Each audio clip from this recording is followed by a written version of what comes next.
बार सुनी होगी, है ना? पर क्या सच में ऐसा होता है?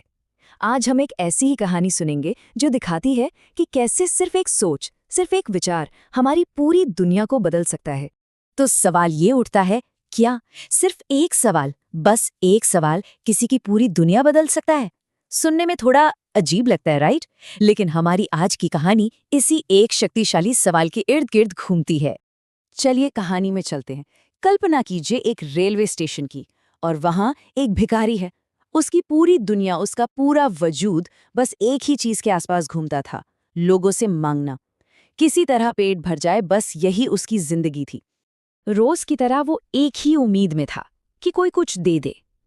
तभी उसकी नजर पड़ती है एक बहुत ही अमीर दिखने वाले आदमी पर, सूट बूट में। उसके मन में तुरंत एक ख्याल आता है, अरे वाह, ये तो पक्का ज्यादा पैसे देगा।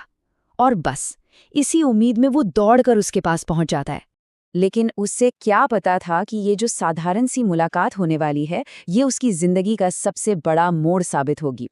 उसकी एक छोटी सी मांग एक ऐसी चुनौती बनने वाली थी जिसकी उसने कभी कल्पना भी नहीं की थी। उस व्यापारी ने उसे पैसे तो नहीं दिए, पर कुछ ऐसा कह दिया जो सीधा उसके दिल में तीर की तरह चुभ गया।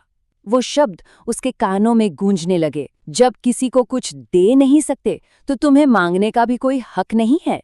अब देखिए, वो आदमी एक व्यापारी था और उसका एक सिंपल सा फंडा था, लेन देन, गिव एंड टेक।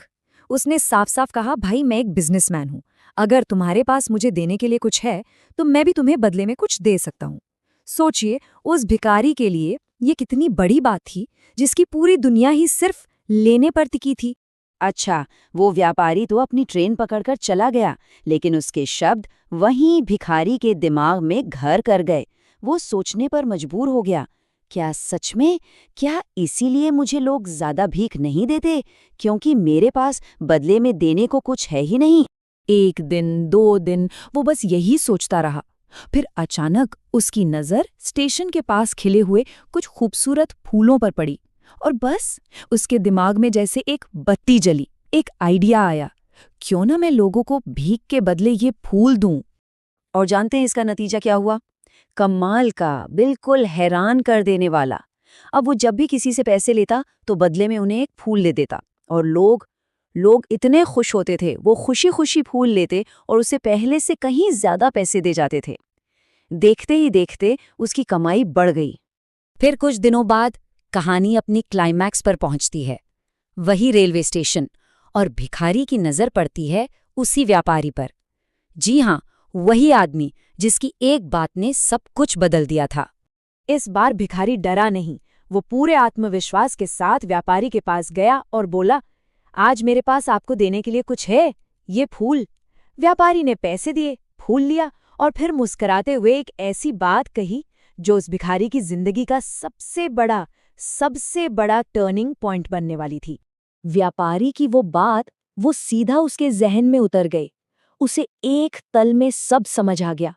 अरे, वो भीख नहीं मांग रहा है, वो तो फूल बेच रहा है। लोग उसे भीख नहीं दे रहे, वो उसके फूलों की कीमत चुका रहे हैं। एक ही झटके में उसकी पहचान भिखारी से व्यापारी में बदल गई। सोचे कितना बड़ा बदलाव था ये। बस ये सोच का बदलना था कि सब कुछ बदल गया। उसकी आंखों में एक नई चमक आ गई। अगले ही दिन से वो स्टेशन पर दिखना बंद हो गया। और फिर कहानी में 6 महीने का जंप आता है। 6 महीने बाद एक बिल्कुल नया ही इंसान सामने आता है।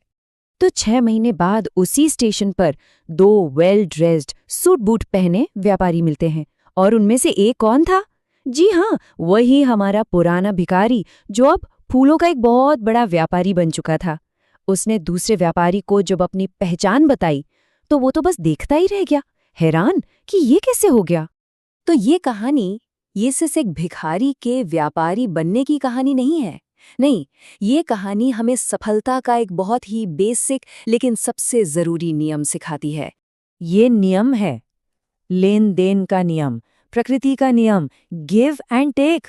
जैसा उस व्यापारी ने कहा था, हमें जिंदगी में कुछ भी तभी मिलता है जब हम बदले में कुछ देते हैं। उस भिखारी ने बस इसी एक नियम को पकड़ लिया और उसकी पूरी दुनिया बदल गई। तो इस पूरी कहानी का सार क्या है?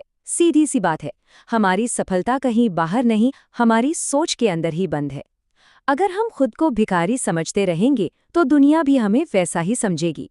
अगर बड़ा बनना है तो पहले अपनी सोच को बड़ा करना होगा, अपने अंदर के स्वाभिमान को जगाना होगा और ये मानना होगा कि हम सिर्फ लेने के लिए नहीं बने हैं, हम देने की भी काबिलियत रखते हैं। तो अब ये सवाल अपने आप से पूछने का है।